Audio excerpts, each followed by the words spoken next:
ദൈവത്തിൻ്റെ ധന്യ തിരുനാമം വാഴ്ത്തപ്പെടുമാറാകട്ടെ. ഞാൻ ക്രിസ്തുവിൽ സ്നേഹിക്കുന്ന എല്ലാ ദൈവമക്കൾക്കും ഒരു പ്രഭാത വന്ദനം കൂടെ അറിയിക്കുന്നു.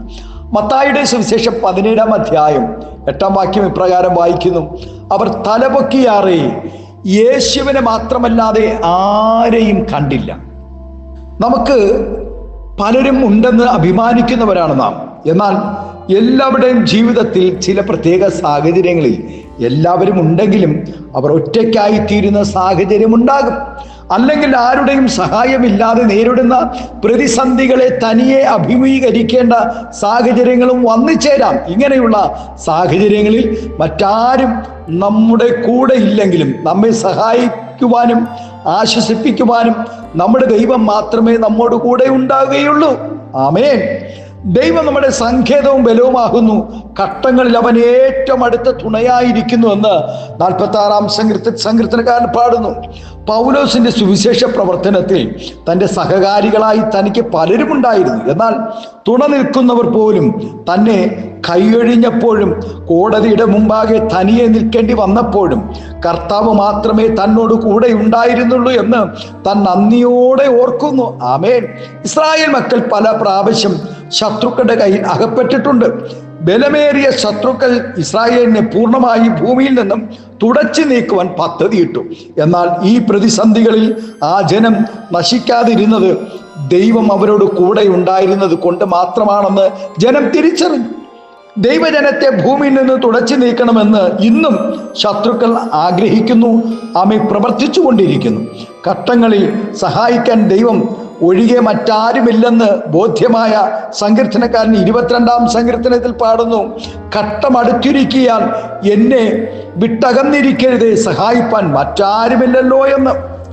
ശത്രുഭയം നിമിത്തം വീട് വിട്ട് ഓടിപ്പോയ യാക്കോബിനോടുള്ള വാഗ്ദാനവും ദൈവജനത്തിന് ആശ്രയിപ്പാൻ പര്യാപ്തമാണ്.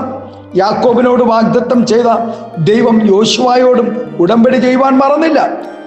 മറ്റു വിവിധ സന്ദർഭങ്ങളിൽ അനവധി പ്രാവശ്യം ദൈവം കൂടെ ഇരിക്കുമെന്ന് അരുളി ചെയ്തിട്ടുണ്ട്. ഞങ്ങൾക്ക് ആരുടെയും സഹായം ആവശ്യമില്ല, ദൈവം പോലും ഞങ്ങളെ സഹായിച്ചില്ലെങ്കിലും കുഴപ്പമില്ല എന്ന് പറഞ്ഞ് അഹങ്കരിക്കുന്നവർ ലോകത്തിൽ അനേകരുണ്ട്. എന്നാൽ ദൈവമക്കൾക്കറിയാം, ദൈവത്താൽ അല്ലാതെ മനുഷ്യന്റെ ശക്തിയാൽ ഒന്നും നേടുവാൻ കഴിയുകയില്ല എന്ന്. ദൈവമക്കളുടെ ജീവിതത്തിൽ എന്തെങ്കിലും നടക്കണമെങ്കിൽ, നേടണമെങ്കിൽ ദൈവത്തിൻ്റെ സഹായം ഉണ്ടായേ തീരൂ. ആമേൻ. കർത്താവിനെ വിട്ട് മത്സ്യബന്ധനത്തിന് പോയ ശിഷ്യന്മാരുടെ അനുഭവം അവൻ നിരാശാജനകമായിരുന്നു. ഒരിക്കൽ രാത്രി മുഴുവനും അധ്വാനിച്ചിട്ട് ഒന്നും ലഭിക്കാതെ നിൽക്കുമ്പോൾ യേശു പത്രോസിന്റെ അരികിൽ വന്നു ആഴത്തിൽ വല വീശുവാൻ കൽപ്പിച്ചു. ആമേൻ. ഇവിടെയാണ് നാം കർത്താവിൻ്റെ സാന്നിധ്യവും വാക്കുകളുടെ പ്രസക്തിയും നാം തിരിച്ചറിയുന്നത്, മനസ്സിലാക്കുന്നത്. ഹല്ലേലൂയ. ദൈവത്തെ അനുഭവിച്ചറിഞ്ഞവർ തങ്ങളുടെ പരിമിതികളെ കുറിച്ച് ബോധ്യമുള്ളവരായിരിക്കും. ദൈവമൊഴികെ അല്ലെങ്കിൽ ദൈവത്തെ ഒഴിച്ചു നിർത്തി എനിക്കൊന്നും സാധിക്കുകയില്ല എന്നവർ വ്യക്തമായി മനസ്സിലാക്കുകയും ദൈവം സാന്നിധ്യത്തിനായി കാത്തിരിക്കുകയും ചെയ്യും. അങ്ങനെ ദൈവത്തെ മുറുകെ പിടിച്ചവരും അവർ ദൈവത്തോടുകൂടെ പ്രാപിച്ച വിടുതലുകളും അനവധിയാണ്.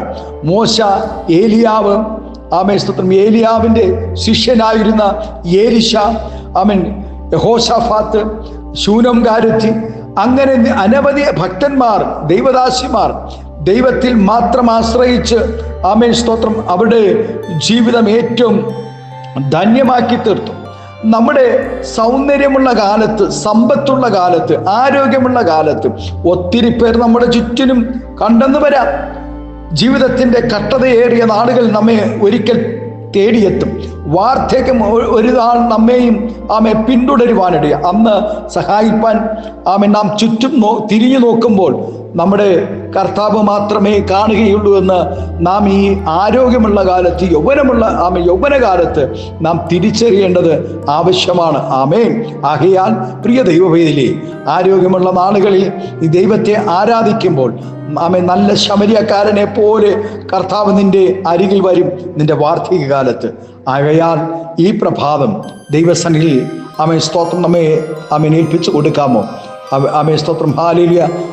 ആമേ ഇവിടെ വായിക്കുന്നു, അവർ തലപൊക്കിയാറെ യേശുവിന് മാത്രമല്ലാതെ ആരെയും കണ്ടില്ല. പലപ്പോഴും ആമേ നമ്മുടെ ജീവിതത്തിൽ നന്മകൾ അനുഭവിച്ച് ആമേ നമ്മുടെ ജീവിതത്തിൽ അവൻ എല്ലാ നിലകളിലും നമ്മുടെ സന്തോഷ നാളുകളിൽ കൂടെയുണ്ടായിരുന്നവർ ഇന്ന് ഒന്ന് തിരിഞ്ഞു നോക്കിയേ, ഹല്ലേലൂയ, കാണത്തില്ല.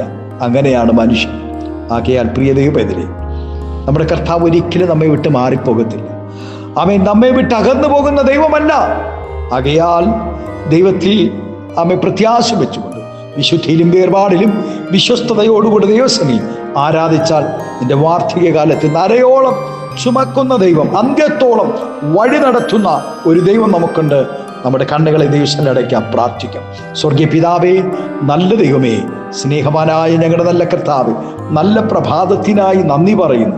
ഈ പ്രഭാതവും ഈ ശബ്ദം ശ്രവിക്കുന്ന എല്ലാ ദൈവദാസന്മാരെ വാത്സല്യ കുഞ്ഞുങ്ങളെ അനുഗ്രഹിച്ച് പ്രാർത്ഥിക്കുന്ന അവിടെ സകല വിഷയങ്ങളുടെ നടുവിൽ കർത്താവെ, ഭാരപ്പെടുന്ന വിഷയത്തിൻ്റെ നടുവിൽ ഞങ്ങൾ ആശ്രയിപ്പാൻ, ആമേൻ സ്തോത്രം, ഞങ്ങളെ വിടുവിപ്പാൻ ആരുമില്ലല്ലോ എന്നോർത്ത് തല ഉയർത്തുമ്പോൾ കർത്താവെ, അങ്ങ് അരികിൽ ഉള്ളതിനായി സ്തോത്രം ചെയ്യുന്നു. ഇന്ന് പ്രഭാതം അങ്ങനെ അനേകരുടെ ജീവിതത്തിൽ സംഭവിക്കട്ടെ. യേശുവിൻ്റെ നാമത്തിൽ അനുഗ്രഹിക്കുന്നു. പിതാവിൻ്റെയും പുത്രൻ്റെയും പരിശുദ്ധാത്മാവിൻ്റെ നാമത്തിൽ അനുഗ്രഹിച്ച് പ്രാർത്ഥിക്കുന്ന ആത്മീയ ഭൗതിക നന്മകൾ നൽകി മാനിക്കണം, ആദരിക്കണം, അനുഗ്രഹിക്കണം, മഹത്വം എടുക്കണം. യേശുവിൻ്റെ നാമത്തിൽ കൃപയോടെ പ്രാർത്ഥന കേൾക്കണമേ സ്വർഗീയ നല്ല പിതാവേ. ആമേൻ, ആമേൻ. Thank you. God bless you. ദൈവം എല്ലാവരും ഈ പ്രഭാതം ധാരാളമായി അനുഗ്രഹിക്കട്ടെ. Thank U.